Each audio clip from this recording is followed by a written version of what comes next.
Hello, and welcome to the South Coast Artists Index, where artists, performers, and writers, as well as curators, directors, and supporters, anyone with ties to the creative community, drops by to introduce themselves to you. We'll talk about their beginnings, their vision, their passion, and so much more. The South Coast Artists Index podcast is brought to you in part by Heavenly Spirits, who invites you to celebrate the art of life and creative communities everywhere. Learn more at heavenlyspirits.com.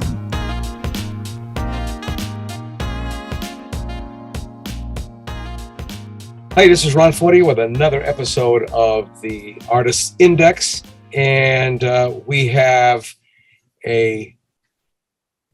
what do we have? We have an artist, bodybuilder, martial artist. Well, we'll let him explain this all to you.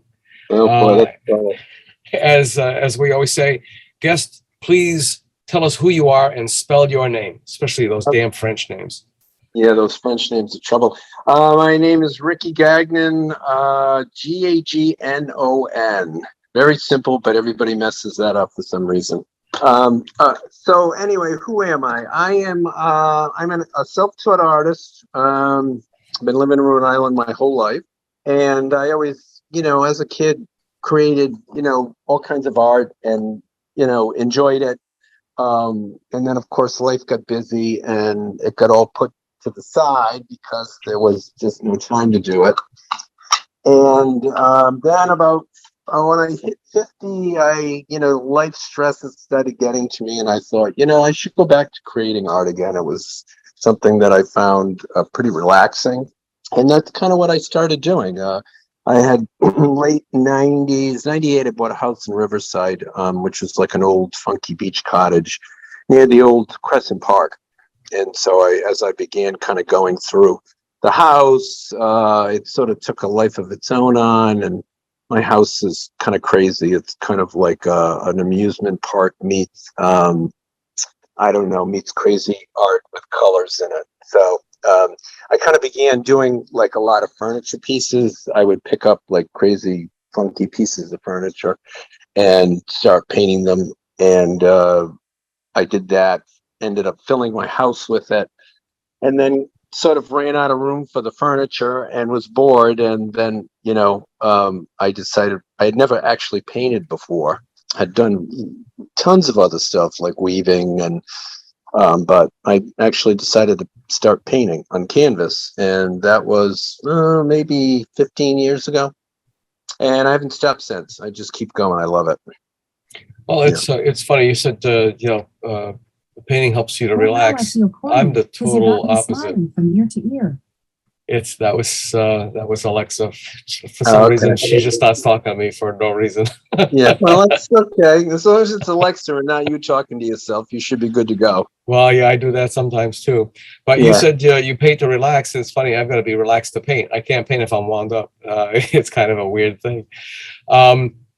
Now, yeah, it just takes me. I go off into my own zone. Like when I paint, people, I know it sounds crazy, but when I'm painting, I don't believe it's me actually painting. I feel like I'm tapping into this other sort of, realm, and the painting tells me what it needs. That's not crazy, because that's I experienced that. I have sometimes it's just me in the room. Yeah. And sometimes it's 3 or 4 of my instructors from the old SMU, Southeastern Massachusetts University. And sometimes it's my late father-in-law that I've never met. He passed away before I met my wife. He was also an artist, and I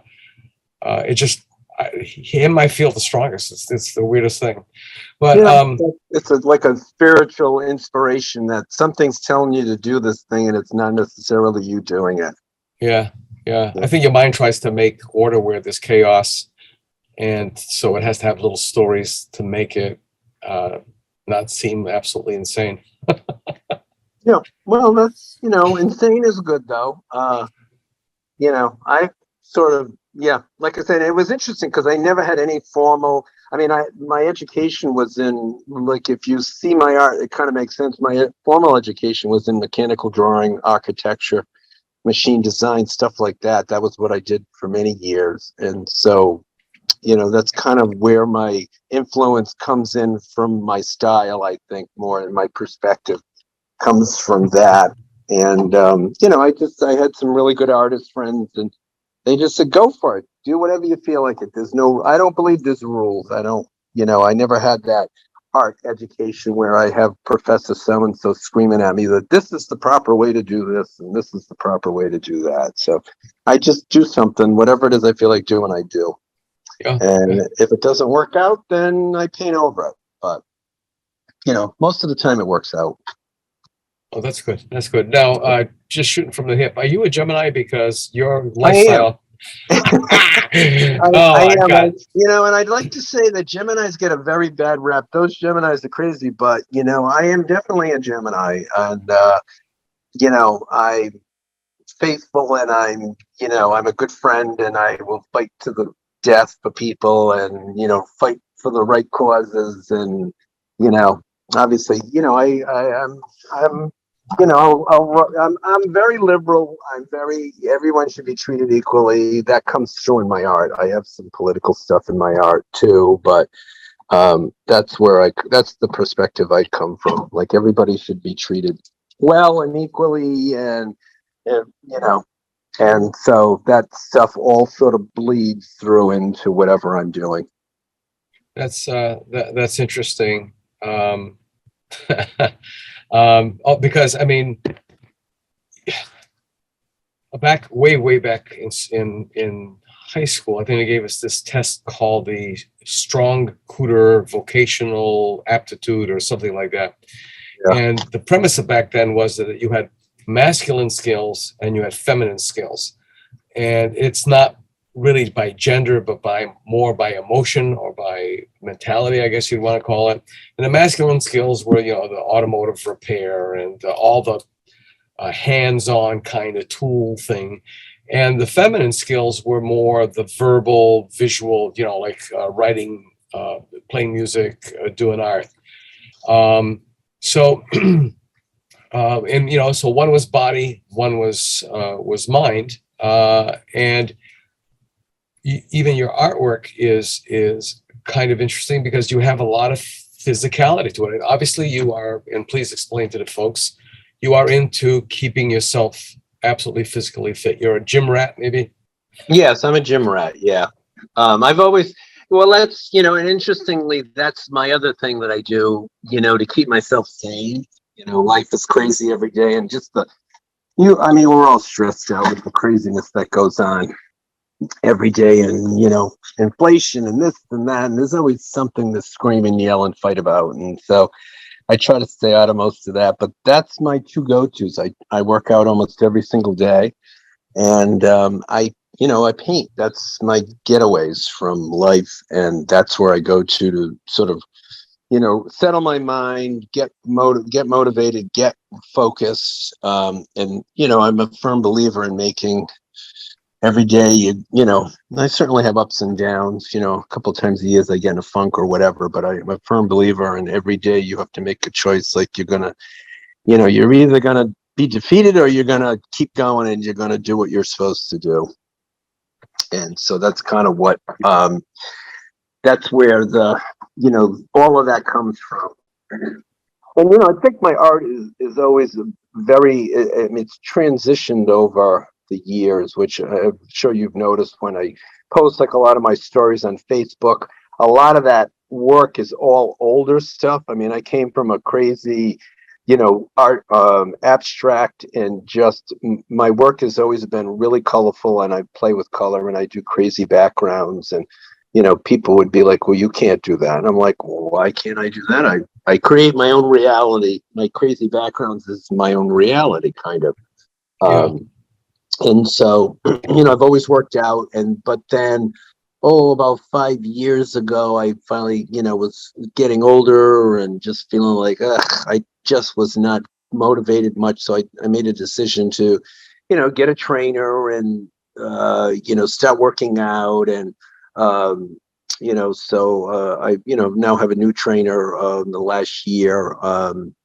But, my first trainer, great guy, really, really nice guy. And he was working full time too. And was taking clients on. He was working like crazy hours. So he sort of made a decision. He wanted to kind of just cut back from doing all of that and just work his regular job. So at that point, I switched trainers. So, but it was just part of like, once I started working out and training, like he was serious, like, you know, he trained hard and he ate properly. And, you know, it's that whole competitive mindset of bodybuilding. And, you know, people sacrifice. A lot of people say, oh, that's so vain. But if you really think about it, most people are in the gym for the same reasons that I'm in the gym, and that's to survive. That's how they cope with their stresses. Everybody is stressed out. Everybody deals with that, you know, struggles and where we come from. And so most people are in the gym for the same reason. And there certainly are some that are, you know, there because it's nice to look good with your shirt off on some level, but that's, for me, that's not the motivating factor. It's about really my survival. And most people that I know do it for the same exact reasons. And so that sort of transitioned me from, you know, I tend to work in series. I've done landscapes and abstracts and all kinds of stuff. And then at that point, about 5 years ago, I began doing a series of, you know, people that inspired me in the gym. I did several of my trainer at the time. And I just, you know, I met this guy like from Canada online. Just, you know, would say, hey, you know, would you mind if I use a photo to do an image? And, you know, most people that work out are like, somebody wants to paint me with my shirt off. They love that. So I actually had a painting that I did front and back of a mixed martial arts bodybuilder named Hitman Fowler. And he's like completely covered with tattoos. And I did these 2 huge paintings. It took me like almost 2 years to complete them, of him completely redid all of his ink and everything in the painting. So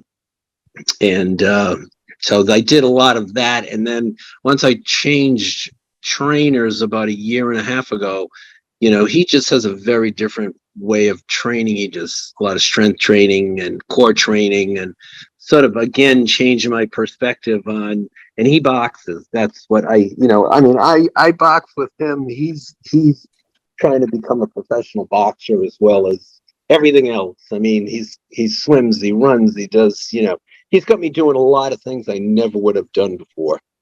So I train with him once a week boxing. In fact, that's what I've got later today is my boxing workout.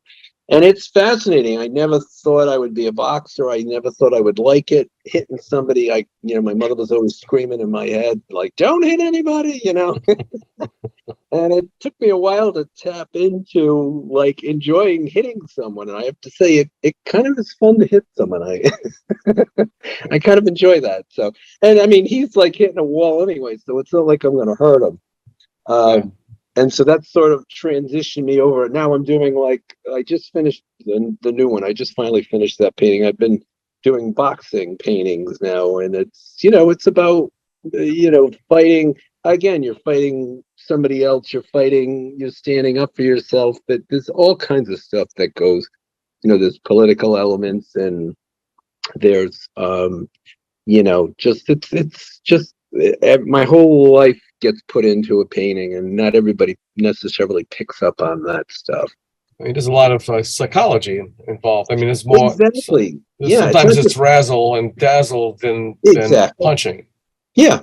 And people think it really isn't, you know, you got to be able to punch, but, you know, you're scoring points by doing certain things, and it's all mental. It's all, you know, he's training me how to, you know, you gotta, you know, outsmart your opponent. It's fascinating. I find it, you know, and of course I'm kind of crazy. I love all that stuff anyway. And it's not necessarily for everybody, but, you know, whether it's yoga or walking or running or swimming, I encourage people to get out and do it. So, you know, it's got me running on the dunes now, which, you know, sand dunes, which it's fun. So, it's tough on your legs. Yeah, it's so now that's kind of where I'm at. I'm sort of don't, you know, and I think that and I like painting. He's Haitian. He's got, you know, the dreads, and I mean, he's got a really interesting look. Let's just say the ladies love him. He's a good looking guy, you know, so he's got a very interesting look.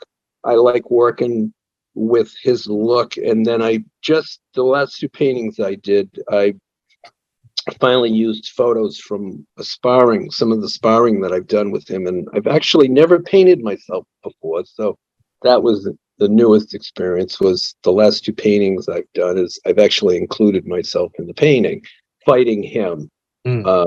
And so that was, it's kind of like I never thought that I was detached enough from myself to be able to paint myself, but it's been pretty interesting. Of course, I make myself look a little bit bigger than I am, I think, in reality. But that's okay too. Well, it's the artistic license, I guess, right? Exactly. I make my muscles look bigger. So now I'm thinking the series is going to morph into, more. I'm going to split it, probably a few more paintings, and I'll probably split me off into fighting people I don't particularly like. Let's just say it that way. Yeah, I know where you're going with that. It's funny because I paint serially as well, and sometimes it's not the subject matter that's the same. It's the approach. So in other words, why do you call this a series? They don't look like each other. Well, because I painted them all at this, during a certain span of time. Exactly. And then, something always happens and you try to go back to, if you hit that sweet spot, if you're in the groove, which you'll never get back once you drop that. And then you start another series. Yeah, I agree. It's very difficult to go back, I think, to hit old series, or, you can hit them again. Like now what I'm doing is the first few boxing paintings I did, I just stripped them down and did solid colors. And then like a lot of the sharing that I've been doing of my older pieces, people are like, oh my God, I love these. And it sort of got my interest going and doing crazy backgrounds. So now I'm getting rid of like the ropes of the ring, and I'm doing crazy backgrounds with boxing. My series tend to get crazier as they go along and sort of ramp up to, so once you ramp them up, it's hard to sort of go back, I think. And so, I think this will go, I'll do a series. I have a specific thing in mind for him, which I've already told him, and he liked the idea of. Eventually I'm probably going to have him fighting, like superheroes or monsters from whatever, different characters, sci-fi characters from my childhood, or a lot of, I know it sounds crazy, but no, it's the eternal story of good versus evil. I mean, and so that's probably, I'll like go off into two series. I'll do some of the political stuff with me involved, and then him will be, and then this is what happens, and it's sort of all part of the same series. And one day I'll wake up and I'll be like, all right, I'm done doing that now what? And then I'll go and find something else to do. But my work is definitely it's inspired by what's going on every day in my life. One thing to note too is when I was at the University of Miami, my department chair, Jerry Winter, he belonged to, he was from Milwaukee, and there was a school of painters that did, I guess you'd want to call it kitschy bourgeois everyday people stuff, like, the Polish bowling teams, from the beer, the breweries, but not exactly the hoity-toity top of the hill kind of people. These are the people who like squeezed into a bar room after this shift, and I was getting that vibe off of your pieces as well. Now, South Coast connection. You're connected to a couple of relatively well-known artists around here, correct? In the South Coast?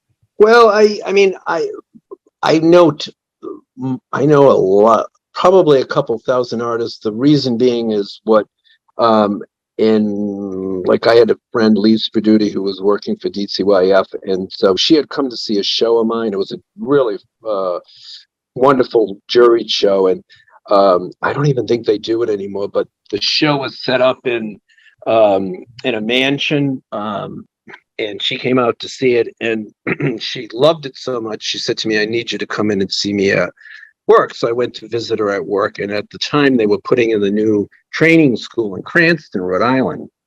And so she wanted me to, she had gotten some, tentative permission from the higher muckety mucks to do some kind of an art show they were having like a formal opening open to all the politicians and the governor and speeches. And so they were trying to get some art into the front end of the building, just to include it for that. And so I pulled this like one-time show together with myself and two other people, and they loved it. And so then they said, well, can you do this again? And it ended up turning into a 5-year gig of volunteer work at the training school, where we had, I had literally had hundreds of artists that we were open to everybody. I mean, we weren't really a nonprofit at that point. We were just like a volunteer group that worked through DCYF and the state.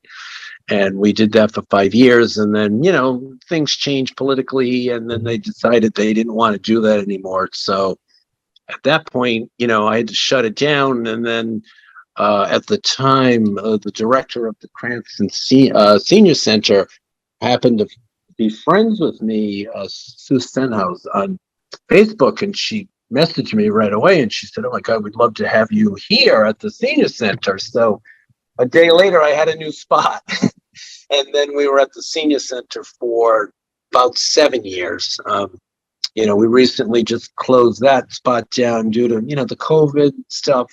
It was becoming so difficult to do big shows. But that's literally how I know like everybody, because I've shown over the 12 years, I probably have shown over maybe 1,500 artists.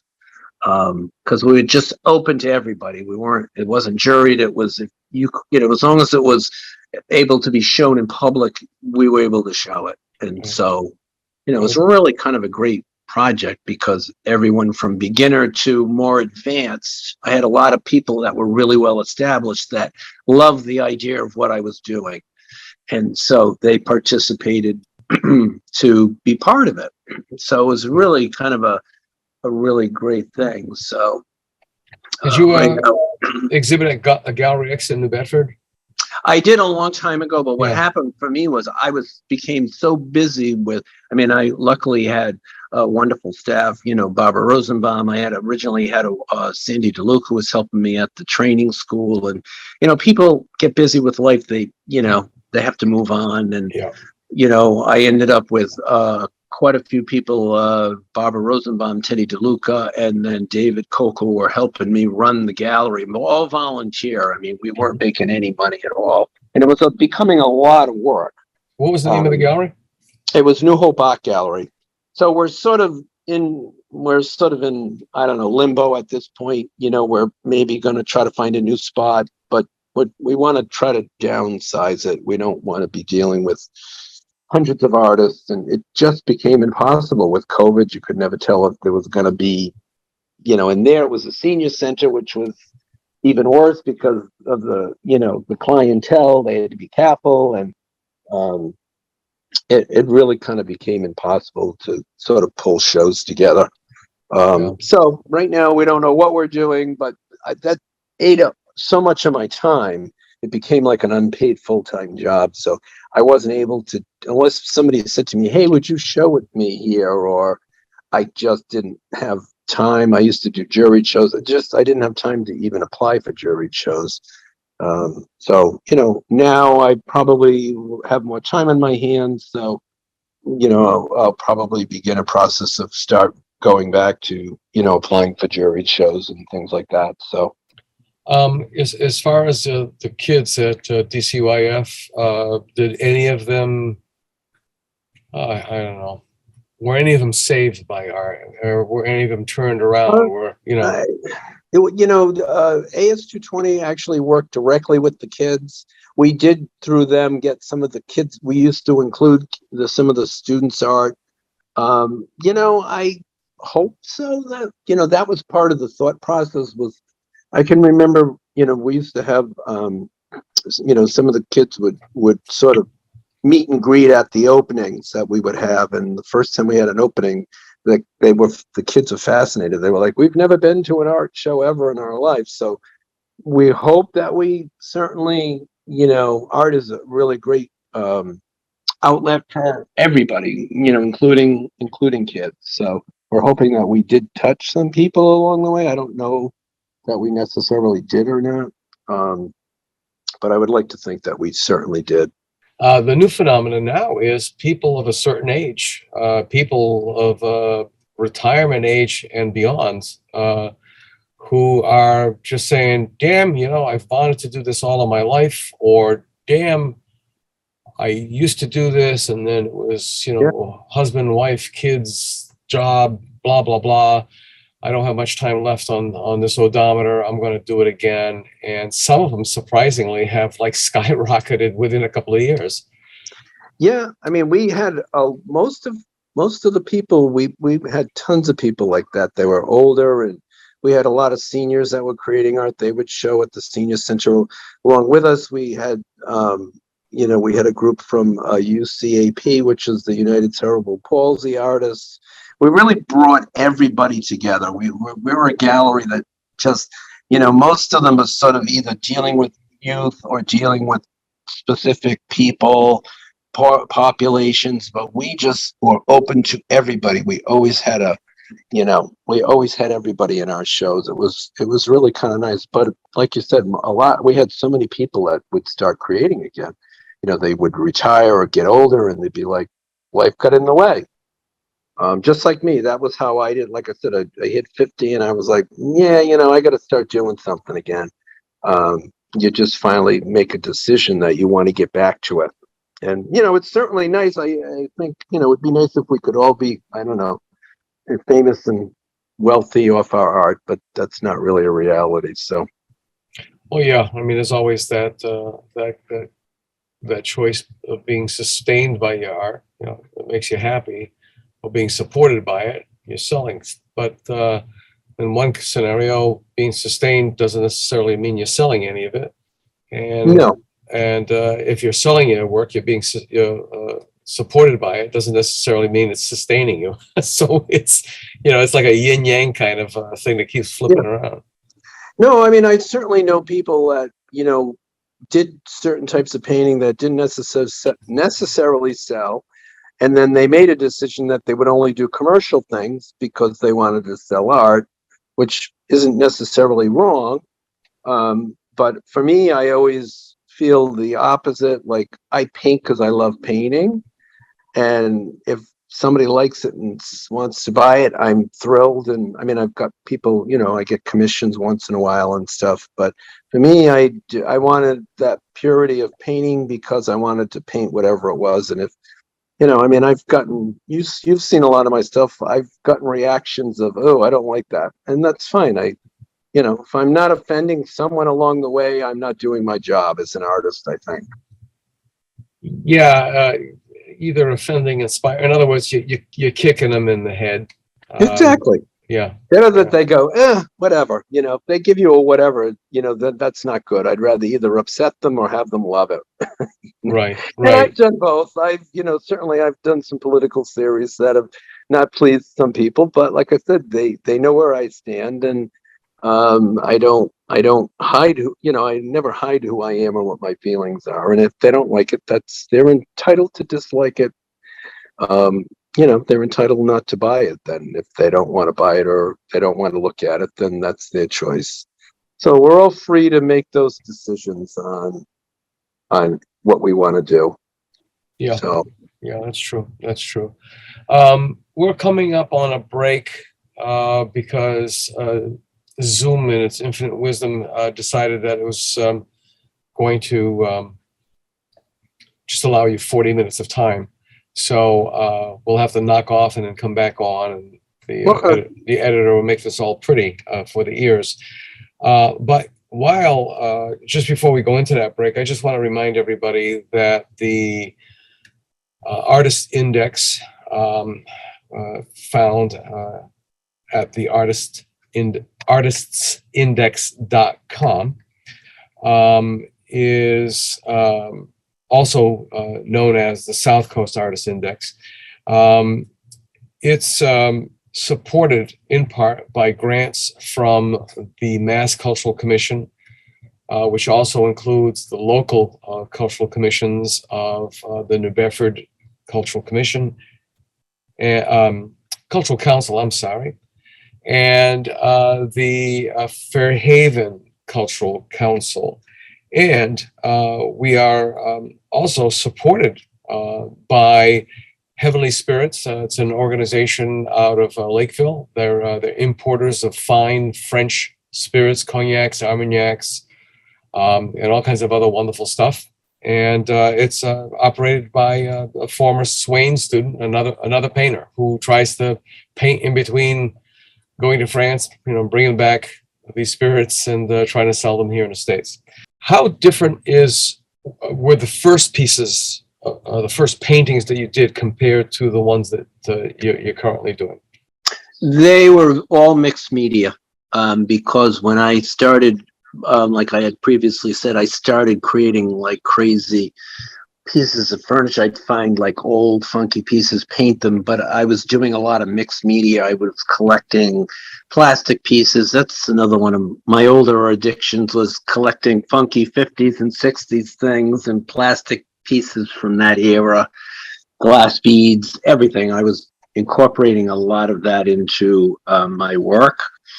And so I've got a lot of work like that. And then I sort of, kind of began getting away from that, but it was all still very color driven. Obviously the current work with the bodybuilding and the boxing is, you're trying to come up with my characters are more realistic looking, but again, I'm working in like crazy backgrounds of that don't necessarily, they just can be abstract backgrounds. They can be, floating cubes. They can just be whatever I feel like it needs to be at that moment when I'm working on something. Again, this painting sort of tells me, okay, this is what it needs. So I don't really have, it's not really realism, although there is a sense of realism to it. Well, it's my realism, I guess, that I paint. So it sort of changes, but I'm really glad to be getting back into some of my abstract pieces were pretty wild. They looked like something. It was very structured, linear colored, but it was sort of just my reality as opposed to what you see. If I wanted to paint the sky, a tree orange, I painted a tree orange. I was like, I didn't have any boundaries on, trees should be this, sky should be this, land should be that. So why is that? I don't really know. I just, I always, I don't know. I just don't, I've always, I've always been like, I was born in 58. I grew up in a very structured religious home of this is how you do it. This is what's done. This is how it's, this is what is expected of you. And I was always kind of a kid that my parents used to say, you're always off in dreamland all the time. And I was always off in my own reality as a kid even. And I just thought like, that's boring. That's boring. Who wants to be like everybody else? I always had, my own stuff going on in my brain. So when I kind of started painting, and like I said, I never had formal, I never had classes even where someone was in my head saying that's improper. My friend Ruth Dealey, that's a very well-known artist, and she said she spent her entire career trying to get rid of the stuff her professors taught her because they told her that this was what proper art was. And so I don't know. I just never thought about it. I just did whatever I wanted, and I had some people that would say to me, "Oh, you can't do that," and I would say, "Why not? Why is there?" But I was like that about life. I just followed my own path. Yeah, it's like, well, I did because it's here. Yeah, right? I did it. I doesn't mean, to like again, it's been a fast. I've always done what I've wanted. I just never cared what people thought about me or thought what I did or liked or didn't like. It was like, oh well, don't care. Doing it myself, and it's fascinating because again, like, my parents were born again Christians, and that was kind of how I was raised. So I was raised in a very sort of fundamental,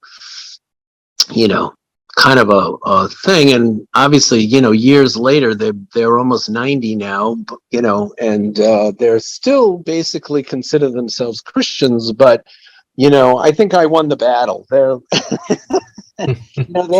they're like everybody that they sort of, I think I educated them along the way. They gave up on me. They were like, well, we can either try to make this kid conform. He's not going to do it, so why bother? Yeah, exactly. Are they both from French Canadian backgrounds? Well, my dad was. My mother is part Irish, part French. Okay. And so French Canadian Catholic backgrounds. So let me ask you then. I mean, how much art exposure did you have? I mean, so I lived like kind of two lives because my parents were split up before I was even 1 year old. 1 year old. My dad was French Canadian background. Grew up in Canada. My mother is Portuguese. And on the French Canadian side, I don't ever remember any art influence whatsoever. The only influence I remember was work and food. That's it.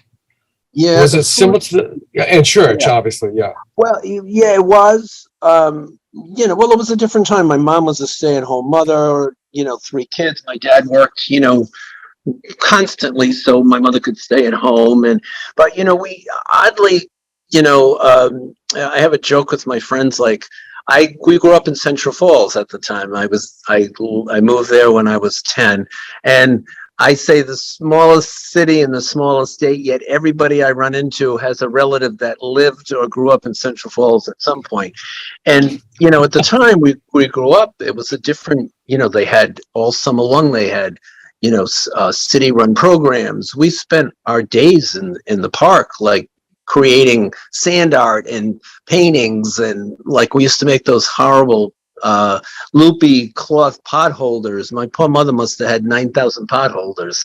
And but so that's kind of where my art influence came from, not necessarily my folks, because they were busy doing whatever, but that was I always had that creative side to myself. I had candle making kits and sand. I did everything. In my college, I took I went to CCRI, but I took like a really cool weaving class.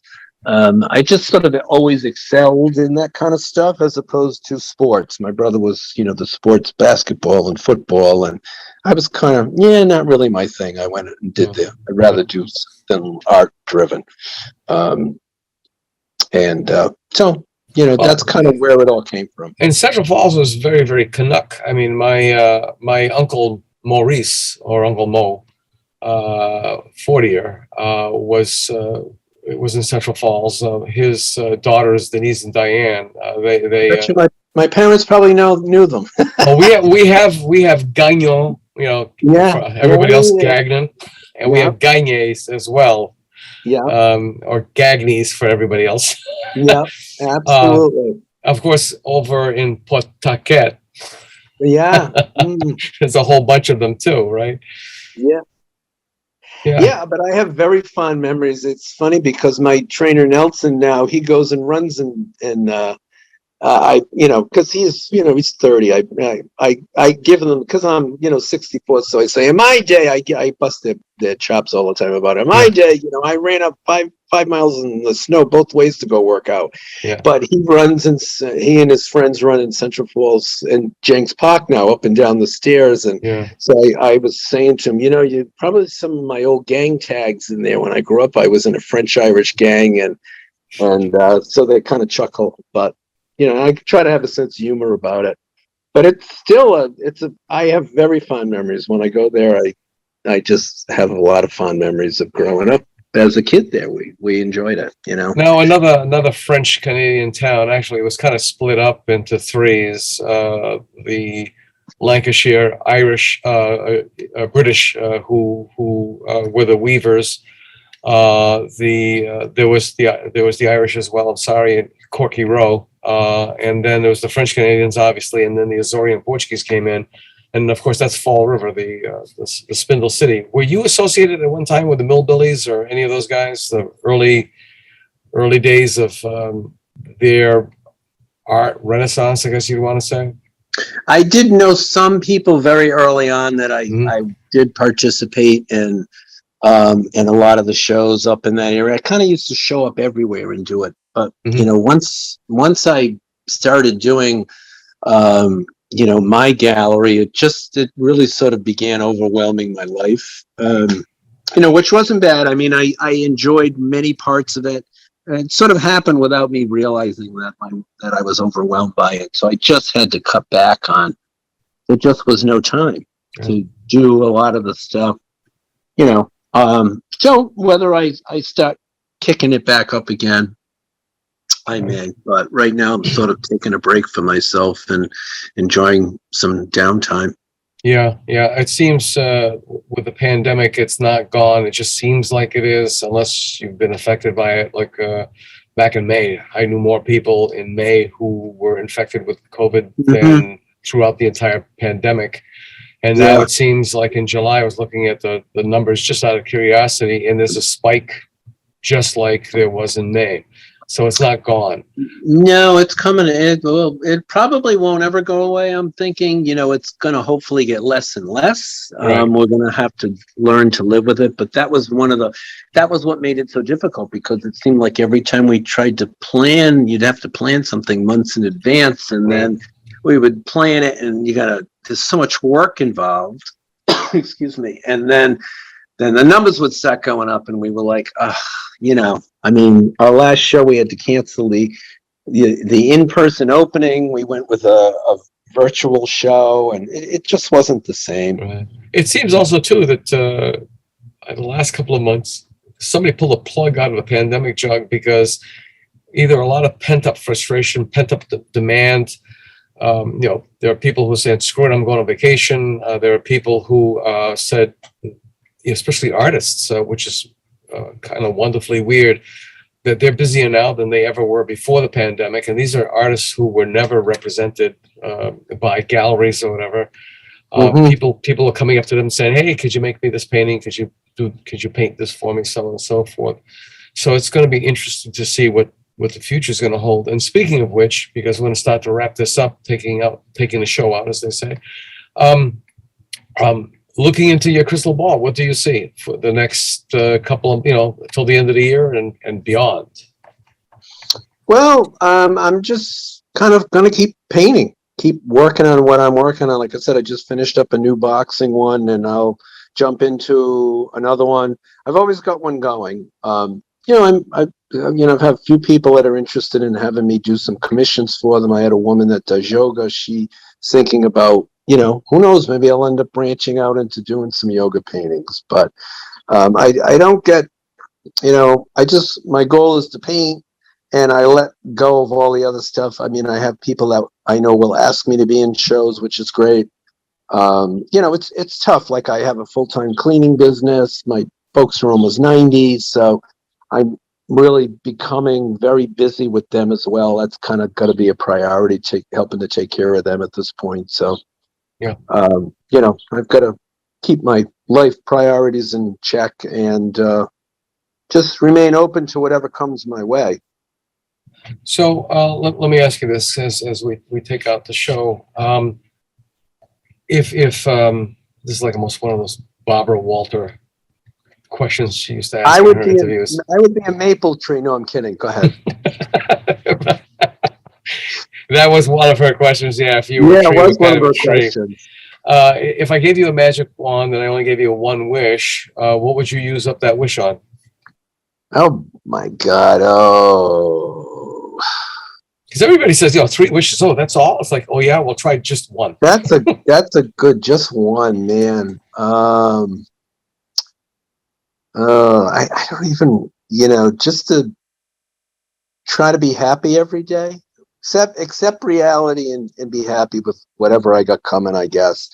We don't, there's good and bad about everything. There's good and bad in everyday life. There's, you just got to try to be able to look at the positive. Aging is great, but aging can suck. And, that's kind of, that's kind of, I guess, would be my, world peace. How about world peace? We know that will never happen. So Yeah. that's kind of a wasted wish. But Yeah. just to have people, my wish would be that people find happiness in whatever it is they're doing and try to focus on that instead of fighting with everybody. And I guess. It sounds good enough. Good enough. Yeah. I mean, we don't know what's going to happen. I mean, this is, lived through the student strikes at SMU, the life peace moratoriums, for Vietnam, the race. I don't know why the hell they call them the race riots. They were protests, for people just who were just being treated like garbage and had been for like 100 years.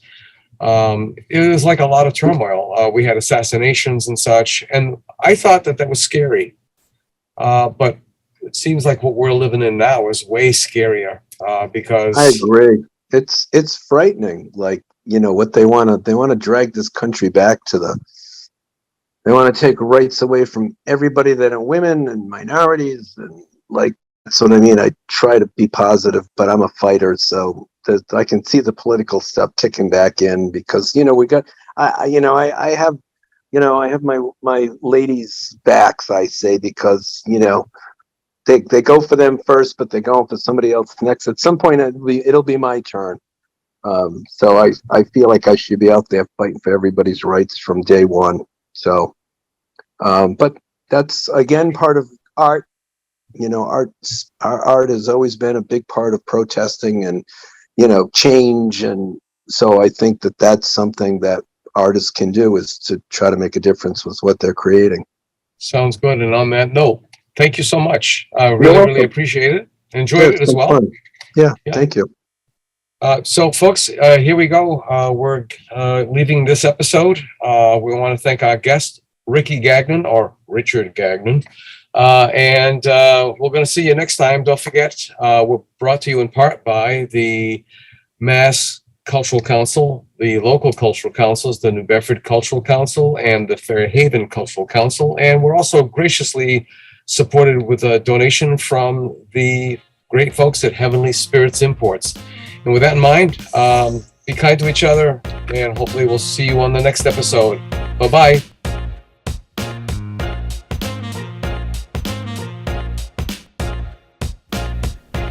We'll see you next week for another episode of the South Coast Artist Index podcast. To learn more about the South Coast Artist Index, visit theartistindex.com. Find us on Facebook, Instagram, and YouTube.